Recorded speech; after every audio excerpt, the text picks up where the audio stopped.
I wasn't a child prodigy, you know. There's a lot of kids at the age of 12 or something played way much, or play much better than I was at that age. But around about the age of, I'd say 14 or so, some musicians came to Menorca and said that I played well and I should maybe take this seriously. So I went to my granny's house in Glasgow.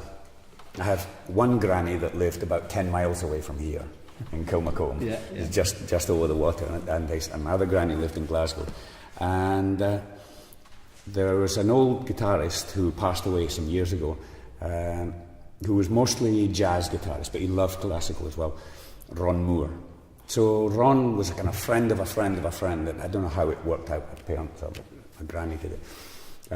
He gave me guitar lessons for free, which is very nice, you know. And he was really my first proper teacher who kind of fixed, you know, my father did what he could, but basically looking at photos of Segovia, so, oh, look, you should do this. You know, I mean, it's okay, that's fine.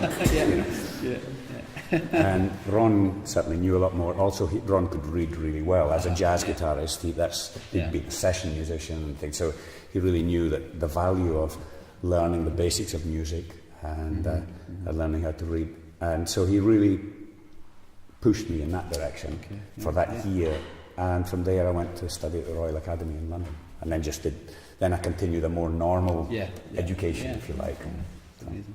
So, and the gentleman that Dave was talking about there, Ron Moore, when he passed away, which was actually just before you came. Just before I came last time, yeah. 8 years ago I came in. It was just maybe 9 years ago he passed away. Well, his daughter contacted the Royal Conservatoire in Scotland, you know, a few months after he passed away, and his Contreras guitar is now in the Conservatoire in Glasgow, and it can be loaned to the students if they want to try that sort of very, you know, Contreras kind of sound and stuff. And in fact, I think I played the piece here, but I don't have it with me this time. He wrote a little suite called the Clyde Suite, and I put it on I put it on a CD, sort of in honour to Ron. And one of them is called Cumbria. Yeah, exactly. So it's one of those pieces. That was your uncle. That was my uncle last time. Okay.